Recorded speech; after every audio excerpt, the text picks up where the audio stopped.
चलो तो टॉपिक जो है वो हम लोग करते हैं। देखिए हमारे पास है derivation of formula of kinetic energy. लिखो derivation of formula of kinetic energy. Derivation of formula of kinetic energy. देखो एक चीज आपने पढ़ा होगा Ke is equal to 1/2 mv square. ठीक है, ये फार्मूला होता है। ठीक है, और काइनेटिक एनर्जी क्यों होता है? Due to the motion of an object. कोई भी ऑब्जेक्ट अगर मोशन में है तो उसे बोला जाता है काइनेटिक एनर्जी। ठीक है, अब देखिए जैसे कि हम डिस्कस करते हैं, हमारे पास 3 इक्वेशन होते हैं मोशन के। ठीक है, उसमें से एक इक्वेशन होता है उसे बोलते हैं v square minus u square is equal to 2as। ठीक है, एक होता है s is equal to u2 square. देखो 3 इक्वेशंस ऑफ मोशंस के बारे में अगर हम डिस्कस करते हैं, 3 इक्वेशन ऑफ मोशन, तो ये होता है v is equal to u plus, दूसरा होता है s is equal to ut plus half at square, और तीसरा होता है v square minus u square is equal to 2as। हम इसी इक्वेशन को लेंगे। ठीक है, तो according to third equation of motion लिखते चलिए, अकॉर्डिंग टू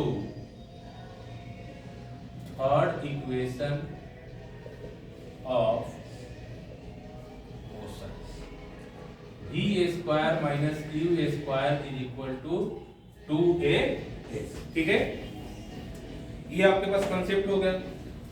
और इसी चीज को आगे बढ़ाएंगे तो s इज इक्वल टू क्या हो जाएगा, v square minus u square upon 2a। ये s का वैल्यू हो गया, इसे डिस्प्लेसमेंट करते हैं। ठीक है, अब देखिए वर्क डन की बात करते हैं तो वर्क डन होता क्या है? Work done is equal to force into displacement. ठीक है, और W इज इक्वल टू क्या हो जाएगा, फोर्स आपके पास F है और डिस्प्लेसमेंट S है, तो work done is equal to, force को आप रिप्रेजेंट किससे करते हैं, ma से, force is equal to mass into acceleration, और S है क्या, v square minus u square upon.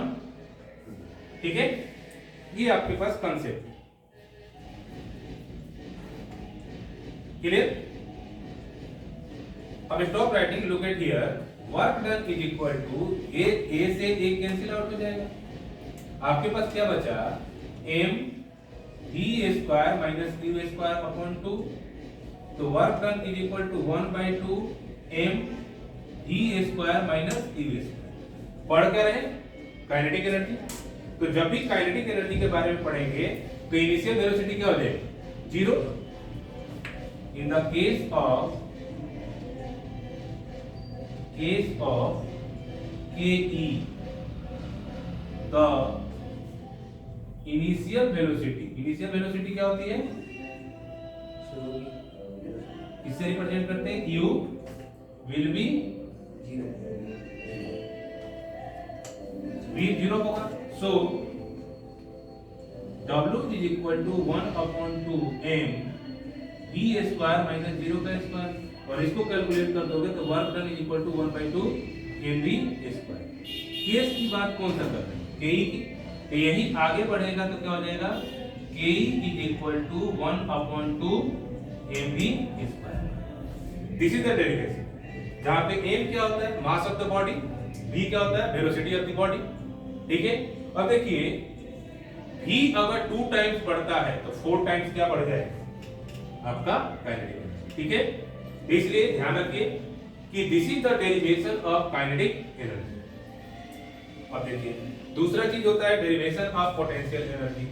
ठीक है, डेरिवेशन अगर हम करते हैं पोटेंशियल एनर्जी का, पोटेंशियल अच्छा, पोटेंशियल एनर्जी होता क्या है? The energy due to the position of an object. Static position है, कोई चीज रखी हुई है तो उसमें भी एनर्जी है, क्योंकि रूल क्या होता है, एनर्जी नेवर डाइज। आप लोग मेहनत कर रहे हो, आज फल नहीं मिलेगा, 10 साल बाद मिल जाएगा, 20 साल बाद मिल जाएगा, आपको नहीं मिलेगा, आपके बच्चे को मिलेगा। ठीक है, तो इसलिए मेहनत हमेशा करते रहना चाहिए। डेरिवेशन ऑफ इसकी बात करते हैं तो आपके पास क्या होता है, पीई। पीई इक्वल टू होता है mg। अब देखिए होता क्या है, अभी हमने पढ़ा कि work done is equal to force into displacement. तो पीई के केस में भी हम वर्क डन लेंगे, और वर्क डन में क्या होगा, फोर्स इनटू डिस्प्लेसमेंट। यही होता है ना फॉर्मूला। अब मान लीजिए जो फोर्स होता है इज स्पेशली, उसको हम ma कहते हैं, लेकिन अगर अगेंस्ट ग्रेविटी कर रहे हैं, जैसे मान लो किसी चीज को उठा के ऊपर रख रहे हो, तो you are working against the gravity, तो क्या हो जाएगा, work done is equal to F को क्या बोलेंगे, mg। ठीक है, ये हो गया। और S जो होता है, जब आप किसी चीज को नीचे से ऊपर उठाते हो तो वो हो जाता है h। फिर बन जाएगा W is equal to mgh। ये W क्या है, PE है, पोटेंशियल एनर्जी। तो potential energy is equal to क्या हो गया, mg। ठीक है, this is the derivation. Kinetic energy का फार्मूला होता है 1/2 mvh² और पोटेंशियल एनर्जी का फार्मूला होता है mg। इन दोनों को सम कर देते हैं तो आपको मिल जाता है मैकेनिकल एनर्जी। तो देखो me इज इक्वल टू होता है ke प्लस pe। ठीक है, ke कितना है, 1/2 mvh² और pe कितना है, mgh। कॉमन क्या ले सकते हैं, m कॉमन ले सकते हैं।